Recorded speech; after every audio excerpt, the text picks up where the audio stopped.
اعوذ باللہ من الشیطان اللعین الرجیم بسم اللہ الرحمن الرحیم الحمد للہ رب العالمین والصلاة والسلام علی اشرف الانبیاء والمرسلین وعلی آلہ الطیبین الطاہرین المعصومین المظلومین اما بعد فقد قال اللہ سبحانہ وتعالی فی کتابہ المجید وفرقانہ الحمید وقولہ الحق وهو اصدق الصادقین۔ بسم اللہ الرحمن الرحیم۔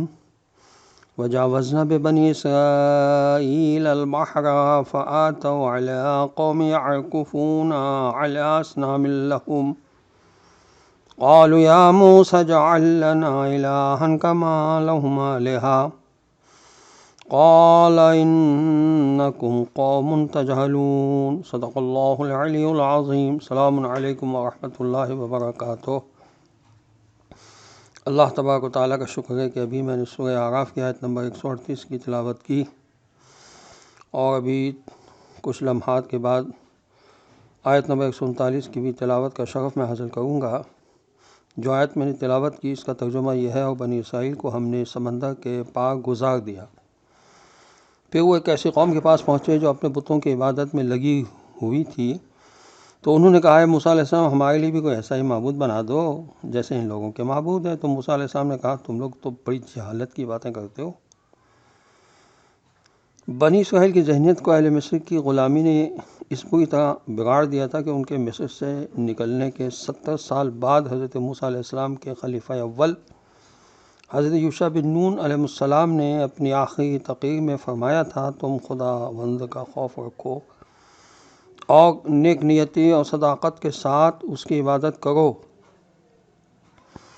اور ان دیوتاؤں کو دور کرو دو جن کی عبادت تمہارے باپ دادا بڑ دریا کے پار مصر میں کیا کرتے تھے۔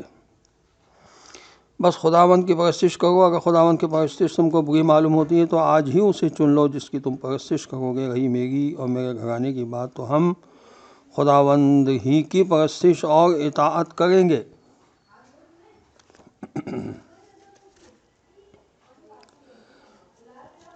سب جانتے ہیں کہ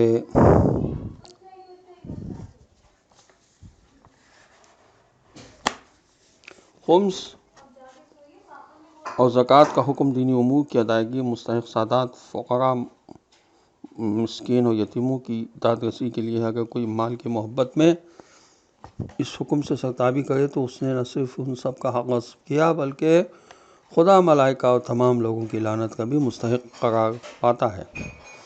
امام زمانہ جل اللہ تعالیٰ فرج و شریف فرماتے ہیں کہ جو ہمارے مال میں سے ایک درہم بھی بطور حرام کھائے اس پر خدا، ملائکہ اور تمام لوگوں کی لعنت ہو۔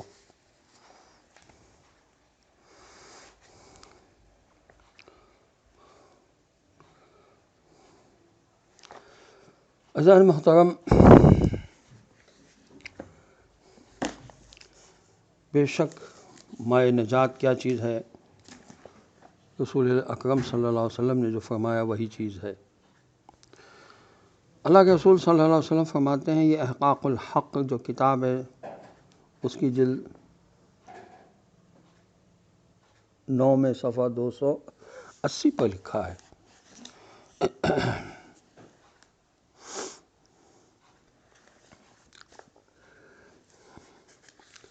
کہ میرے اہل بیت کی مثال نوح علیہ السلام کی کشتی کے مانند ہے کہ جو اس پر سوار ہوگا نجات پائے گا، اور جو اس سے منہ پھیرے گا وہ غرق اور ہلاک ہوگا۔ امام رضا علیہ السلام کی حدیث شفاعت کے سلسلے میں، اور یہ حدیث بحر الانوار کی جلد 102 صفحہ 36 پر لکھی ہوئی ہے کہ خدا کی رحمت اور اس کی بخشش ہم اہل بیت علیہ السلام کے وسیلے سے حاصل ہوگی۔ مائے حیات علی علیہ السلام فرماتے ہیں کہ یہ غرر الحکم کی حدیث ہے جس کا نمبر ہے 10,062۔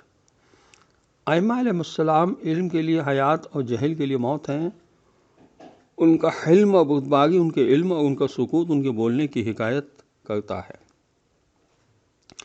دین خدا کے قائم کرنے والے کون ہیں؟ مولا علی علیہ السلام کی حدیث ہے اس سلسلے میں غرر الحکم کی، جس کا نمبر ہے 54,790۔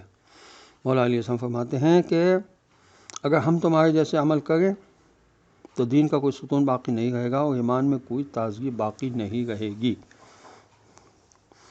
اب عزیزان محترم میں آیت نمبر 139 کی تلاوت کا شرف حاصل کر رہا ہوں، اس کے بعد انشاءاللہ اس کا ترجمہ پڑھوں گا۔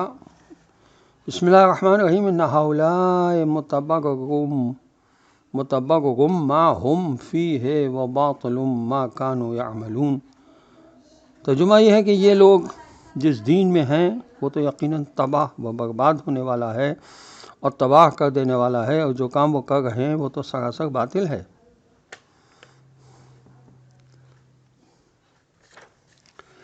اگلی حدیث جو امام زمانہ جل اللہ تعالیٰ فضل شریف کی ہے وہ ہے خمس و زکوٰۃ کا نکالنا، فطرہ دینا دراصل ہمارے ہی مال کی طہارت کا باعث ہے، اور طاہر اور پاک چیز میں برکت زیادہ ہوتی ہے۔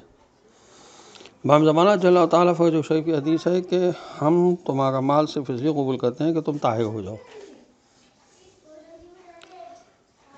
عزیزان محترم، کچھ اللہ کی نشانیوں کے بارے میں عرض کر دوں۔ سورج و چاند بھی اس کی نشانیاں ہیں۔ سورہ حامیم سجدہ کی آیت نمبر 37 میں ارشاد ہوتا ہے وَمِنْ آیَاتِهِ اللَّيْلُ وَالنَّهَارُ وَالشَّمْسُ وَالْقَمَرُ۔ اللہ کی قدرت کی نشانیوں میں سے رات اور دن اور سورج و چاند ہیں۔ سورہ یاسین کی آیت نمبر 38 میں ارشاد ہوتا ہے وَالشَّمْسُ تَجْرِی لِمُسْتَقَرٍّ لَہَا ذَلِکَ تَقْدِیرُ الْعَزِیزِ الْعَلِیمِ۔ اور اس کی قدرت کی ایک نشانی سورج ہے جو اپنے ایک مدار پر چل رہا ہے۔ یہ سب غالب اور صاحب علم خدا کا مقرر کیا ہوا اندازہ ہے۔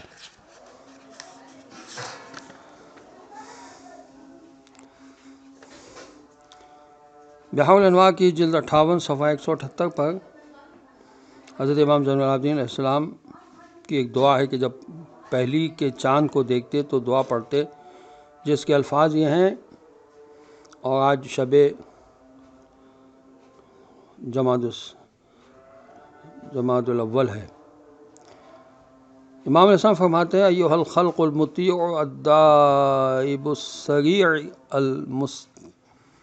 المتردد فی منازل التقدیر المتصرف فی فلک التدبیر آمنت بمن نور بک الظلم واوضح بک البہم وجعلک آیۃ من آیات ملکہ۔ اے اللہ کی اطاعت گزار مخلوق، اے تیز رفتاری کے ساتھ چلنے والے، تقدیر کی گزرگاہوں میں سرگرداں پھرنے والے، اے فلک تقدیر میں سے گزرنے والے، میں اس ذات پر ایمان لایا جس نے تیرے ذریعے تیرگیوں اور تاریکیوں کو روشن کیا، تیری روشنی سے کوہ و دشت سے ابہام کے پردوں کو چاک کیا، تجھے اپنی محکم آیات میں سے ایک آیت قرار دیا اور اپنی سلطنت کی علامتوں میں سے ایک علامت مقرر فرمایا۔ آسمان کے بارے میں بھی قرآن میں جو آیات ہیں ان میں اگر انسان غور کرے، جیسے سورہ جیسے کہ آیت نمبر 3 میں ہے کہ ان فی السماوات والارض لآیات للمؤمنین، یقیناً آسمانوں اور زمین میں ایمانداروں کے لیے قدرت خدا کی بہت سی نشانیاں ہیں۔ خداوند عالم نے آسمانوں کے لیے سماوات کا لفظ استعمال کیا اور زمینوں کے لیے واحد استعمال کیا، جمع کا صیغہ استعمال نہیں کیا ہے۔ سورہ یونس کی آیت نمبر 101 میں دیکھیں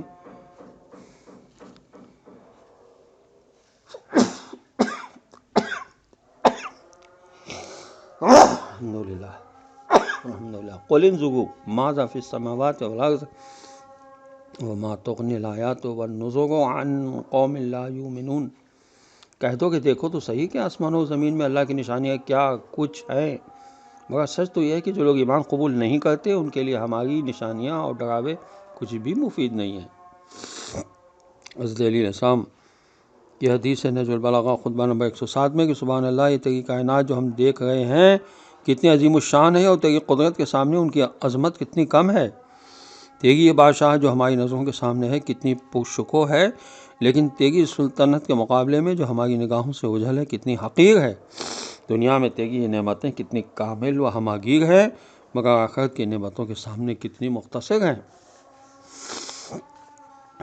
خداوند عالم کی ان نشانیوں پر انسان جتنا غور کرے اس کے دل میں معرفت پروردگار جگہ بناتی رہتی ہے، اور وہ انسان کا دل اور اس کا سر جھک جاتا ہے اس کے آگے. سبحان ربی الاعلی و بحمدہ وآخر دعوانا ان الحمد للہ رب العالمین. والسلام علیکم ورحمۃ اللہ وبرکاتہ.